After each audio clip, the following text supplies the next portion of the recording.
Good morning, welcome to Planet Mojo. Today I'm going to be dealing with all the stuff that I cut down here yesterday.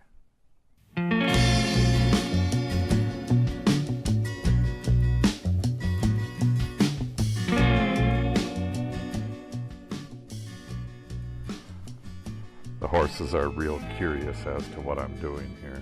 They watched pretty much all day yesterday as well. This is their favorite pasture here. It's got bluegrass in it. For some reason they really like the bluegrass and fescue. So today what I need to do is try to find the driest of this wood, get it on the bottom, and stack everything else up on top of it and light it on fire. Shouldn't be too gosh awful hard. I brought some cardboard and other stuff as well. This is going to be a different story. This one's got a lot more wet stuff in it. So I got some dry dead trees over here. Maybe I can jam it underneath there. And I brought some of the wood from the cut up behind the house. Try to get that underneath it and try to get these burning. I'll be planting here real soon, so got to get this done. I contacted the neighbors about beyond these little sucker trees here. That's all buckthorn and nasty invasive stuff, and I asked them if they want me to clear that out for them. I can just get in there with the weed whacker or with the brush cutter and just mow that down. It's, nothing in there is more than 2 inches, and that's all right at the edge. So hopefully they'll get back to me. It'd be nice to plant that as well and not have invasive species right there. But it is what it is. We'll see what they say. For now, I just got to get this stuff burning.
Had a little incident with the propane torch. The little plunger fitting that's part of the torch. Where is that? It goes in there. Came off in the propane cylinder and shit squirted all over my thumb. It kind of feels like I got frostbite, but I think I'll live. I just stirred that fire for the first time, but I was surprised it started up like that. That was mostly wet stuff. This one has not been stirred yet, but it's too damn hot to get close. What I need to do is get back in here, in probably a half hour, and I just use my pigskin gloves so I can handle the burnt wood, or burning wood, I should say. And I'll get this thing more consolidated and get the rest of that green stuff up on top of it. And that should burn away completely. Then I'll come check on this one, maybe two more times before I have to go. It's my daughter Natalie's 16th birthday today, and we are going to town and having dinner, and I'll have to get ready for that. So that's going to wrap it up for today. This area is looking pretty nice. I had a camera malfunction too. I was working right over here, and a snake came flying up from the unburnt stuff towards the burnt stuff, and I was trying to catch him. I did catch him and got him off into the woods over there. But the camera was set on, instead of time-lapse, it was set on time-lapse photo instead of time-lapse video. And I wish I could just turn that setting off completely. You know, when the sun's shining on the camera, it's real hard to see the settings on the touch screen, and if you've got big fingers, real easy to set it to that mode, and I never use it. But anyways, hopefully GoPro will get better with their next camera. The Hero 8, or was it the 7? What the hell one is this? But I had to return the last one that I bought. It was so buggy, crashed all the time, and what a mess. Okay, yeah, that thing is still leaking. That sucks. Lost a whole tank of propane, and now I gotta fix that stupid torch. But this place is looking good. Like I said, I contacted the neighbors over there. Hopefully they'll let me whack that stuff down. If they do, then I'll have one more fire before I plant here. Then I'll be done with this for the year. So if you want to see that stuff, make sure you subscribe. Click on the update icon so you're notified when I post new videos. Thanks for watching, and have a great day.